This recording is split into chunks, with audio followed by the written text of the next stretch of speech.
Good morning, and welcome to Chapel Chat. I'm Pastor Kevin Little, and this is the chapel at Rantoul First United Methodist Church. This past few days have been very busy within our holiday and liturgical structure. First off was the typical celebration of Halloween, which comes from All Hallows Eve, which is the night before All Saints' Day. Our celebration of Halloween has roots going back over 1,000 years to the Celts and their celebration of Samhain. They believed that the night of October 31st was a time of transition for the world, and the veil between this world and the realm of spirits was weaker, allowing ghosts and demons and everything else you can think of to access our world. So as the church began to expand, the Pope issued an edict that the church would celebrate All Saints' Day to honor the Christian saints who were venerated by the church.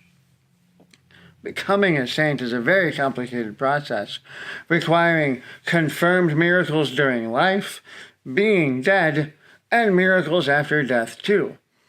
After a while, All Saints' Day was moved to follow Samhain to attempt to pull people into church who still observed that holiday.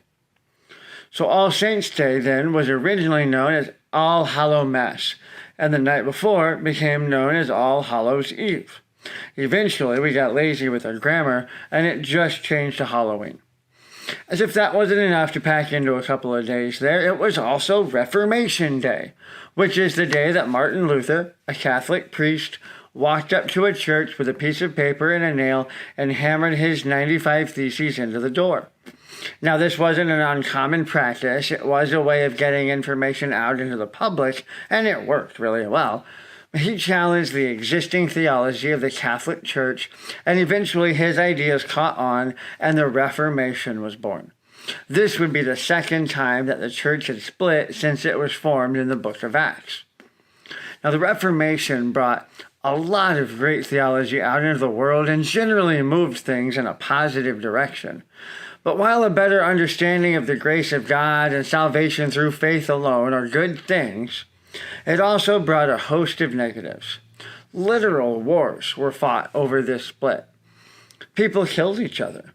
For the past 500 years, there's been a split between Christians and Catholics, except both groups are Christians.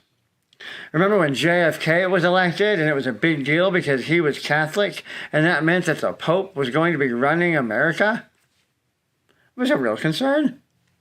On top of weird issues like that, we lost fantastic spiritual practices, like the Lectio Divina, and chopped out major hunks of the Bible, leaving many people confused about what may or may not be God's Word.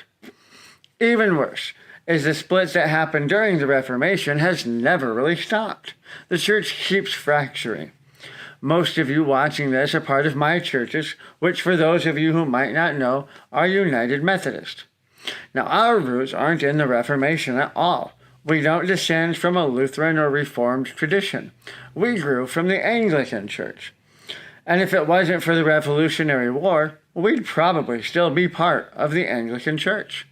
The Anglican Church itself wasn't formed from theological differences with the Catholic Church. It wasn't part of the Reformation at all. The Anglican Church was formed because the King of England, Henry VIII, wanted to annul his marriage, and the Pope said no.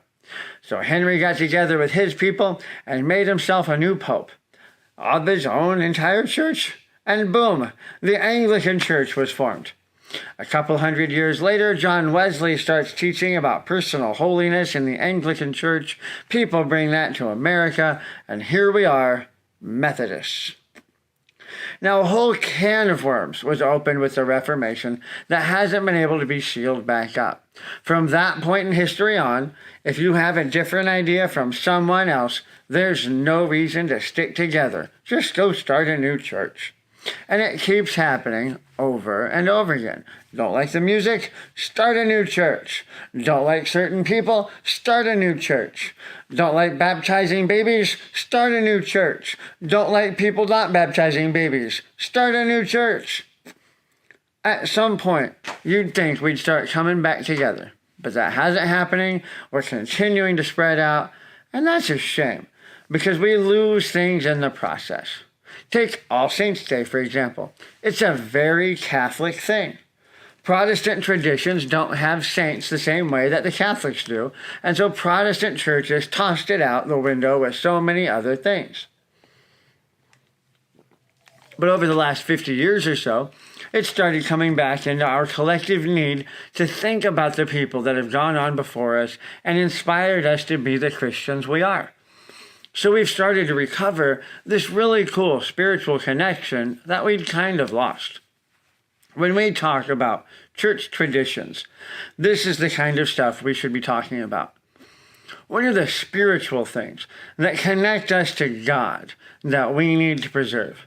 Not what people can we keep from doing what. Thanks for joining me for another Chapel Chat.